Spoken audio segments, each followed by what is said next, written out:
जैसे ही कन्हैया त्रिभंग ललित स्वरूप को प्रदर्शित करता है, उसके शरीर का बायां भाग उदर पर स्थित 3 रेखाओं त्रिवल्ली को दिखाए बिना ऊपर की ओर चौड़ा, सीधा, समतल और विस्तारित दिख रहा है।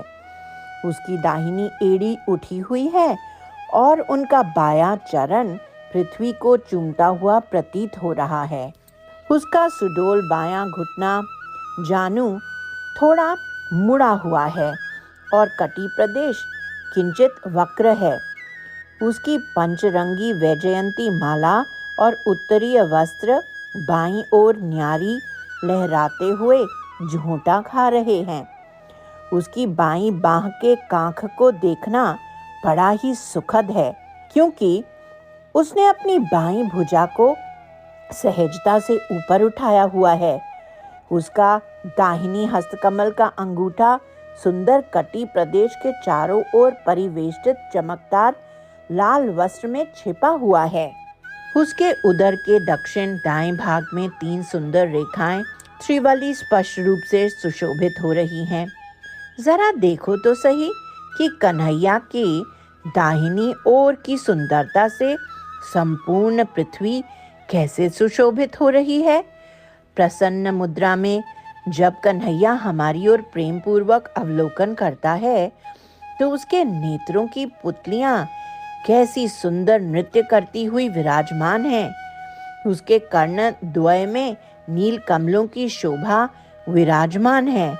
उन इंदिवरों नील कमलों का पराग उसके चमकदार गालों गंडस्थल पर उत्कृष्ट रूप से प्रतिबिंबित होता हुआ चमक रहा है। भले ही वह गिरिराज को धारण किए हुए तनिक शिथिल हो भी गया हो, फिर भी कृष्ण अपनी सौम्य स्मित के अमृत से हमारे मन को आनंदित कर ही देता है।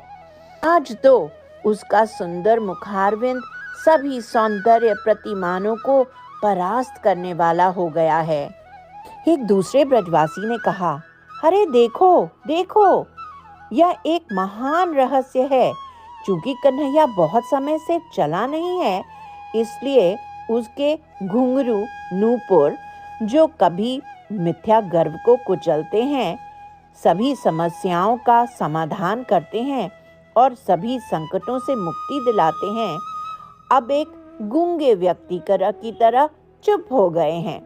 यद्यपि वे नूपुर जागृत बजने वाले हैं, फिर भी वे नीले कमल के पास सोते हुए हंस के जोड़े जैसे प्रतीत हो रहे हैं। देखो, ये घुंघरू आत्म साक्षात्कारी महात्मा के समान मौन होकर ध्यान में लीन हैं। लेकिन जब हमारे कन्हैया ने गिरिराज को उठाया, तो उनका ध्यान टूट गया और वे तनिक हिल गए। देवताओं ने भी उस मधुर झंकार की प्रशंसा की और उस चरण कमलों की सेवा करने आए।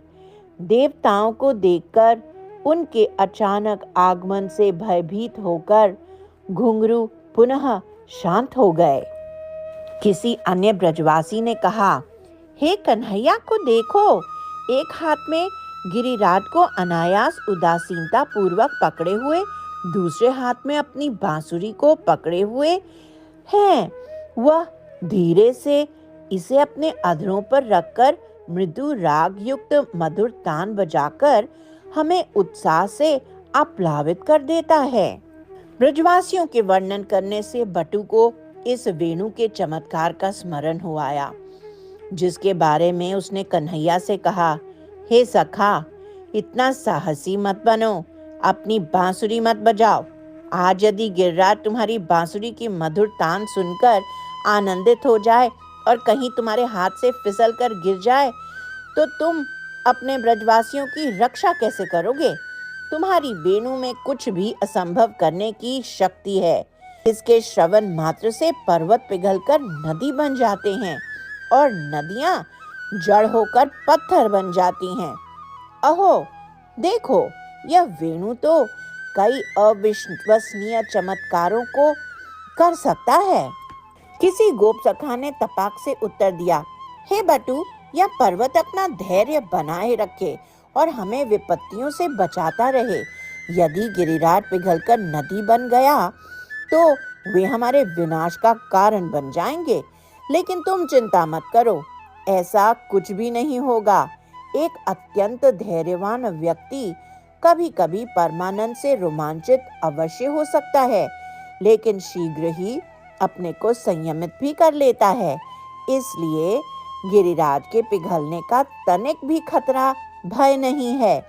हे बटू, कन्हैया के वेणु माधुर्य का आस्वादन लो और अपनी चंचलता को त्याग दो। एक अन्य गोप ने टिप्पणी की, इंद्र की मूर्खता तो देखो। यद्यपि उन्हें सबका हितैषी माना जाता है, फिर भी उन्होंने कन्हैया जैसे निर्दोष व्यक्ति पर क्रोध दिखाया है। उनके हृदय में कन्हैया के प्रति शत्रुता है।